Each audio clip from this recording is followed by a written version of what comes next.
we are back with Female Hip Hop. Now I have with me Kam KT. Kam KT. Alright. So who is Kam KT? Shit, I'm not rapping, just the average old hood nigga. Nah, but that's a good question. I'm figuring that shit out every day. Like, you know what I'm saying? I'm changing. Like, you know what I'm saying? I used to be a nigga that looked at like, nah, I ain't gonna change. I'm solid. I'm gonna stay this way. But like, my life can change so much. My circumstances can change so much. I got way more to lose. So like, you know what I'm saying?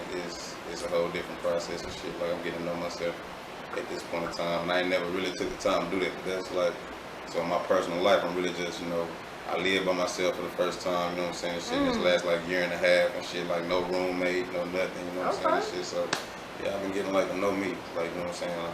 I'm an unselfish person, I got a big heart, so I feel like the majority of my life putting people before me, you know what I'm saying? So I feel that. On the road to self-discovery. I feel that on the road to self-discovery. How did that reflect in your music then right now?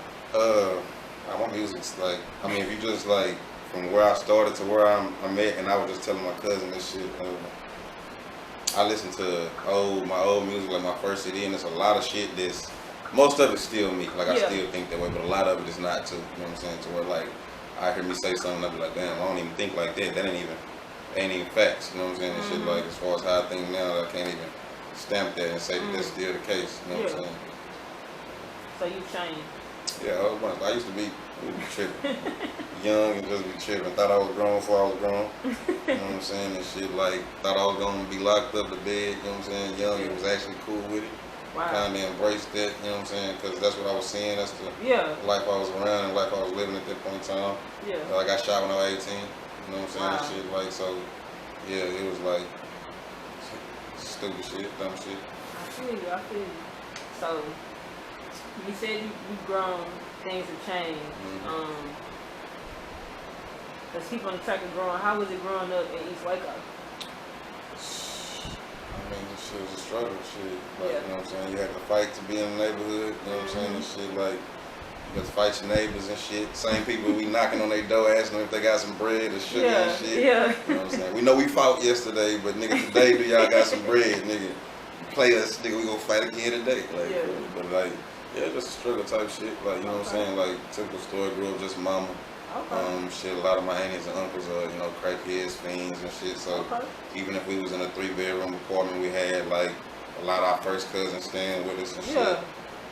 Had to get a bed up for the girl cousins and shit, so you can't sleep in your bed, you gotta get bed cousins and shit. But yeah, we made it happen. Mama's a superhero, you know, she said it right here, we're hero, you know what I'm saying, for a reason and shit. That's my inspiration.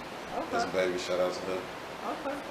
But yeah, shit, like that's all I really know, the struggle. I'm really on a road of breaking generational curses, you know what I'm saying? I feel that. Yeah. I feel that. So when did you start rapping? Like when did you say, okay, I'm gonna do this shit for real? Shit, honestly, when I met this man, like, you know what I'm saying, and shit, like, everything about mine, you know what I'm saying? Yes, sir. Like, a lot of people be like, you know what I'm saying, the same shit you were saying earlier about how he do with the young niggas and shit, he did that with me. Wow. You know what I'm saying? This the first person that ever put me in the studio. You know what I'm saying? And shit, like, we be in his grandma's house in the West and shit, and me, him, Clinton Times, Trey, you know what I'm saying, Eastside Black, we'd be stuffed in the closet smoking weed. I'll record, you know what I'm saying, and shit, like, so, yeah, that's what it was, though. I used to just freestyle, you know what I'm saying? We used to freestyle, kick it. It was already cool, you know what I'm saying? And shit, like, I spent a lot of time in alternative school, though, you know what I'm saying? So, it was like one time I came back from alternative school, and I think we had almost every class together this year, you know what I'm saying? And shit, so, you know what I'm saying? Just freestyling and shit like that. Like, bitch, you need to rap, bitch, you need to come to the studio and shit, like, him and, DJ, Darren Kyle, shout out to him, TLG nigga. I'm saying, but yeah, they put me in the studio, and that was like, you know what I'm saying? At first I was freestyling, I wasn't writing and shit, so they verses would be a lot more organized than mine, you know what I'm saying, and shit, like, but it was like, I gotta get better, you know what I'm saying, because I wasn't writing it all, I would literally go on the phones and just freestyle my shit, but like, I started writing and shit like that, and then I had to learn the process of writing and getting my delivery and all that type of shit right, but yeah, like, most definitely, I'll say, that was probably about my 11th grade year in high school, like, you know what I'm saying, yeah. You was a what high? Waco High. Okay, wow. Alternative challenge, yeah, Waco High. So you said TLG, even though is TLG still around, like the group? No. Okay, but what was it? It's some niggas in there. It's niggas in there. Shit, I won't even never talk to you. Ah, well, we gonna go ahead and cut that out. Okay, I'm fine like that. But like with that, we're gonna go ahead and like when did you realize, okay, I'm not just a rapper, I'm an artist? Like, when did you realize that was? Shit from the beginning, yeah, like really, like, you know what I'm saying, just the music you like to listen to, it tells you a lot about yourself, you know what I'm saying? A lot of Lil Wayne. Yeah, like gang with Lil Wayne, like that was like Lil Wayne single-handedly made me want to rap, like that was like my bar as far as like that nigga's amazing. I want to be able to do this shit that good type shit, like blow people's mind like that. So yeah, Lil Wayne, but as far as work ethic, I'd probably say Tupac Shakur. Okay. You know what I'm saying? But yeah, like I always knew that was always what I grew up on. Like we grew up on gangster music and shit. I really wasn't on no super lyrical shit. It was like hood shit, like Southern music, UGK. Yeah. You know what I'm saying? Like Master P them. You know what I'm saying? Hot Boys, shit like that. We grew up on that. You know, and a lot of Tupac. So it was fuck that East Coast shit. Cause Pac said, you know what I'm saying? Like real shit. So I didn't listen to Jay-Z and Biggie and all that type of shit till later on in life. Like, you know what I'm saying? So I actually just dove in on what Nas had to say and like they catalog Illmatic and you know they whole little beat, Jay-Z and Nas beat and all that type of shit. But. Okay. I feel that. When you say lyrical, a lot of people that listen to Waco now, they say we got some of the most lyrical rappers in Texas. Do you agree with that? I think we got some of the best rappers, period. I wouldn't say lyrical, I just say like period and shit. Like right now, like I'm super proud of the city. Like we the latest in Texas, period. Like they can line that shit up on any type of grounds. Like Waco. Okay. Yeah. I feel that. Talking about the little city in Texas, you dropped Upper Echelon, but you did it like pop trunk method, like hard copy. Yeah. What made you want to really do that method for it? Because I was like old school to me. I enjoyed it. Cause I like seeing it. I know I got a fan base in my city, so I know I can make some money off of it. Okay. De Niro, you know what I'm saying, that's where we at right now in his studio and shit, but like his studio had just got broken into, and I had put together the entire Proof 3 project, but we ended up losing it when his studio got broken into, so Upper Echelon was actually a city I put together like in 2.5 months, like I put that whole thing together and it was just like, I'm finna release something, I need to release something because I just took a L with that, you know what I'm saying, and you know, Big Bro had took an L, so I didn't bother him about no beats. I ain't asked for none of my money back or none of that shit like that. I took the L with him, but you know, we got back in. I started buying new beats and shit immediately. You know what I'm saying? Shout out to Waco and shit. I got beats and shit for him. I actually linked up with him by fucking with Mana and shit. Mana ended up giving me a beat from that nigga that he bought from years ago. And I ended up buying more beats and shit, like off the strength of that and shit. Like, you know what I'm saying? Fucking with him. But, yeah, like I had to like release something. I had to put something out, and I needed to make money for it. Like we put our music out a lot of times. A lot of people don't understand how much money actually goes into, you know what I'm saying, recording, beats, mixes, masters, all that shit, video covers. You know what I'm saying? That shit, And we dropping all the time. Exactly. We never stop. We don't got an album mode. We always in album mode. We always creating and shit. It's always something that goes on our projects that, you know, might have been recorded 2 years ago. You know what I'm saying? And it's just y'all just now hearing it now type shit. But it was like I needed to make some money, and I know I could because of my fan base and shit. And a lot of people want to do a lot of volume. You know what I'm saying? For a lot of people hearing it, and that's cool. But I've been dropping music for a long time. Like my first CD dropped 2011. You know what I'm saying? And that was like my highest selling CD in it wasn't streaming era. Proof hard copies was my highest selling CD. Like actually hand for hand. Like that was my highest selling CD for sure, like hard copies. But I wanted to kind of do that again, but like not have it available. You know what I'm saying? It's shit like anywhere else to where if you want this and you really a Kam KT fan, you gotta come spend your money with me. Like you know what I'm saying? Because like I said, we had spent a lot of money just doing it. I just took an L, you know what I'm saying? So it was like getting the music out there and still promoting it the same way, doing videos, putting songs on the radio and shit. But just when you ask where it's at, you gotta get it from me type of vibe. But I feel like, you know what I'm saying, you can do that type of thing like when you a certain type of caliber and be super duper lucrative. It was cool, you know what I'm saying? I most definitely made my money back in a nice profit, but you know, we not Jay-Z and them, you know what I'm saying? This shit like so. I wouldn't say that. Yeah, when we drop, I'm just saying like as far as a level of anticipation. You remind me of Nipsey. Absolutely. Like Nipsey is a super duper big influence as far as like business for me. You know what I'm saying? Just starting my label and shit, and you know he got the marathon and my shit is running the game. You know what I'm saying? They logo is like the marathon flags and shit minus the gold medal. You know what I'm saying? And shit. So we most definitely got a super duper huge like influence by Nip and everything he did. Rest in peace to that nigga. Like real shit. But like just making the money. I wanted just to make the bread off of it and actually have something that was exclusive to it. I know how you cut, you know what I'm saying? If you can walk up to me 10 years from now with that CD, I can identify you by being a certain type of person. You know what I'm saying? A certain type of fan, rather. Yeah. Because everybody ain't gonna have it. I'm not selling that CD no more. Like, people still calling me like, I need that version, bro, because they know the album finna drop. But like, nah, if you didn't get it then, you just can't get it. It's not out. Like, you know what I'm saying? So the album is dropped. Is Kissing Game gonna be on the album? Yeah, it's gonna be on the album. So it dropped next month. What made you use that high five sample? It actually, it's not a sample. It's it's like De Niro made the beat from scratch. You know what I'm saying? And Tiffany came up with the idea. Shout out to Tiffany Nicole. Yeah, like, you know what I'm saying? We were just sitting here in the studio and De Niro was making a beat and she was over kind of, you know, mumbling to herself. So I'm like, what you on? Like, what you heard? You know what I'm saying? And she was like, people don't usually do her like that. They just tell her what to sing. You know what I'm saying? So I was like, nah, I was like, your input matter. So she was like, I was just thinking like, you know, high five, you know, such and such, and me and the girl looked at each other like, hell yeah, like, you know what I'm saying? So, yeah, she kind of, you know what I'm saying, threw that in there, and then it just ended up happening like that. From there, I ended up going to get the final mixes done, because we do, like, skits and stuff in between, like, tracks and stuff, just to kind of make it theatrical, you know what I'm saying, the project. So, ended up taking it out there to Dallas, Echelon, he's the CEO of Black Sun, DQ Uncle and stuff, you know what I'm saying, shout out to them boys. And he ended up like, bro, like, I could call Mac and see if Mac could do a drop for it, like Mac do with my five. And he hit him up and he agreed to do it. So, you know what I'm saying? That ended up getting sent to my partners in New York, you know what I'm saying? And they have the new high five out there, actually, you know what I'm saying, up under them. And they didn't know that I knew Mac, so he was like, you get me in touch with Mac, you know what I'm saying? So I kind of set that up, and then off the strength of that, we got, like, you know, a Tony Thompson endowment finna be at Baylor. You know what I'm saying? Starting 2022 year, that's concrete. So yeah, it's just like a whole bunch of stuff as far as like high five. You know, that's a legendary brand. You know what I'm saying? For sure. International. So yeah, that's how the song came about. But just how the strength of the song, like so much other major moves and shit, like just happening. Shit, just meetings with Baylor and a whole bunch of people coming on board as investors and all type of shit. We blessed right now.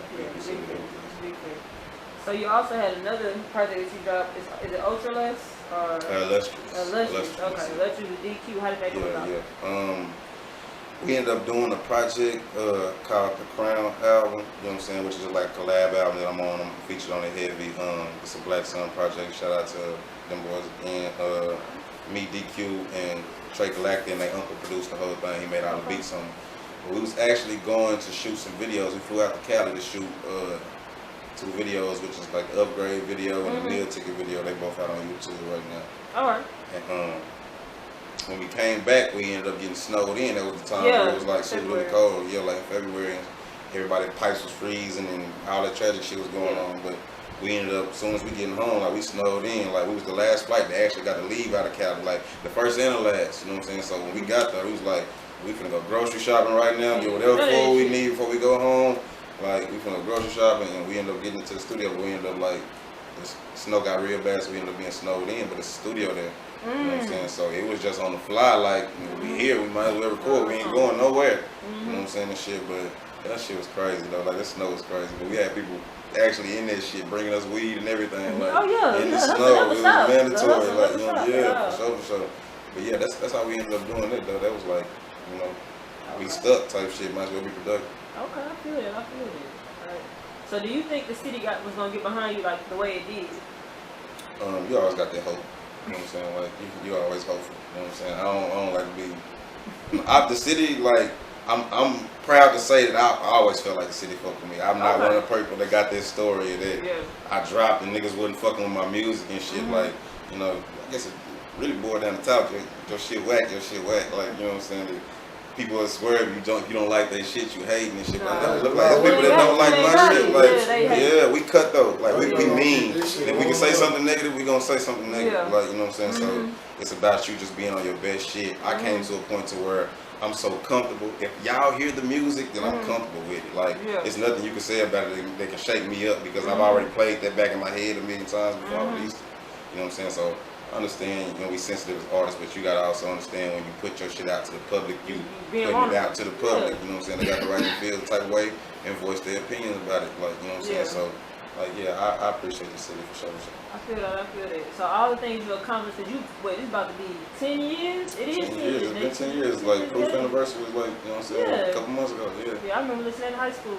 Yeah. So, what's next for Kam KT? Up Echelon, like everything's different. Like the level I'm on, the budget behind it, you know what I'm saying? Everything is just different. Like, you know what I'm saying, as far as connections, the who you know factor has been added, you know what I'm saying? So, you know, and the energy in the city is just top notch and shit. So I've erased my entire catalog after, you know what I'm saying, starting my label and, you know what I'm saying, just to re-release it, because when I ain't never really get too much off of releasing music. Like, you know what I'm saying? Like, besides Proof, everything else I ever released was just like, yeah, bro, that shit go hard.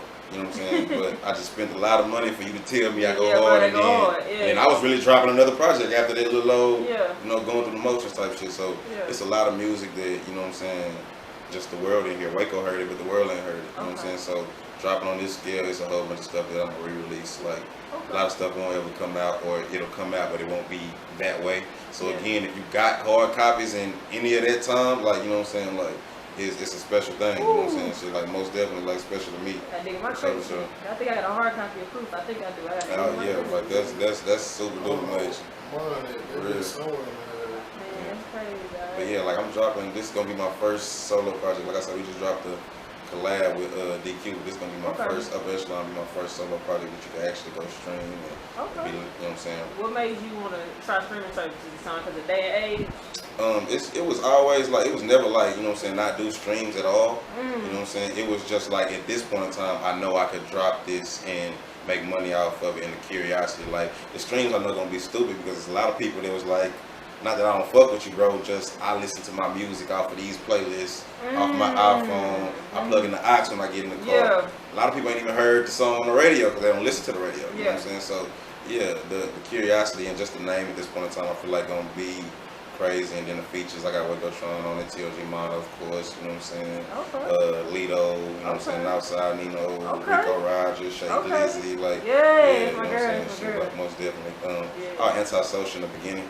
I wouldn't say I was antisocial, but I was just super duper on some gang shit. Like, it was my niggas and fuck any other nigga type shit. So I understand. all my features in my earlier music, which I'm glad I took it down, was just TOG features. Like, that would be the only features on my project. It's my niggas. Like, you know what I'm saying? I never reach out outside the gang, you know what I'm saying? Because just with the ciphers and shit, it was always so much controversy and niggas throwing shade and dissing us and shit. Like, so it was always like, fuck them, stay to my niggas type shit. So if I got a feature, it's gonna be these 7 niggas, and for my first like 5 projects, it was them 7 niggas, like, on that project, you know what I'm saying? But I understand. Now, like, you know, Mono, especially just watching Mono, watching my big bro do the shit he do, you know what I'm saying, in the city, and reaching out to the young niggas and just coming across a lot of the young niggas and shit off of him, off the strength of this just being my brother, meeting a lot of people just through that, and they show love. It's like, nigga, I've been listening to Proof. I was in middle school when Proof dropped and shit like that. Like, you gotta get that love back. A lot of niggas look up to us, so I don't never feel responsible for them in a way. You know what I'm saying? And shit, you look up to me, so I gotta say something you can use and shit, because you can look up to another nigga that can feed you some bullshit. You know what I'm saying? You're gonna run with it because how you looking at them. But like, I'm a solid nigga, so I know when niggas looking at a nigga with that eye and that twinkle in their eye and shit, you gotta say something. You gotta be responsible for them young niggas in a way. Like, you know what I'm saying? Because ain't nobody tell us shit. We bumped our heads a million times, you know what I'm saying? And shit like, and I tell my young niggas and they realize me now, you know what I'm saying? That I've been in a group, so I tell a lot of my young niggas in the group, look, a lot of these niggas gonna fade away. You know what I'm saying? There's gonna be a couple niggas that really want this shit bad enough to keep going with it, but a lot of these niggas gonna fade away. They your homeboys today, but like, you know what I'm saying? Especially when you got people singling you out. Like, I know a lot of people, so, you know what I'm saying? Back to the city question and shit, like, I know a lot of people. I done went to this elementary school, that elementary school, like, you know what I'm saying? So we've been all around the city, especially me and this nigga when it comes just on some hustle shit. Like, we've been all around the city, niggas know us from everywhere, so I expected love, you know what I'm saying, and shit, because the shit I rap about, you can actually vouch for it, you know what I'm saying, and shit, like, Ain't no rap cap away, though. I tell people that all the time, these niggas be lit. Like, no, it's rap cap. I mean, it's rap cap. But, man, I'm talking to right now, ain't no rap cap. Yeah, like, I mean, and they know, like, you know what I'm saying, everybody that be on it, like, from Wesley, like, I can vouch, you know what I'm saying, when he say where he from, and, like, we talk this shit, like, I can vouch for that shit, like, Waco Tron and shit, there's a lot of niggas, like, you know what I'm saying, and shit, like, for real, there's a lot of niggas out here that's rapping that shit, and there's a lot of niggas that's not, you know what I'm saying? In front of my camera, that's everywhere. That's everywhere. Like, everywhere, it's gonna be real niggas, it's gonna be fake niggas everywhere. I feel that, You wanna go ahead and shout out your social medias out for the fans support? Kam KT _RTG, Cameron Taylor on Facebook, Kam KT _ on Twitter, Snapchat, you know, Kam KT underscore on TikTok. That whole drives a bitch, all this stuff. But yeah, that's basically it. All right, appreciate it.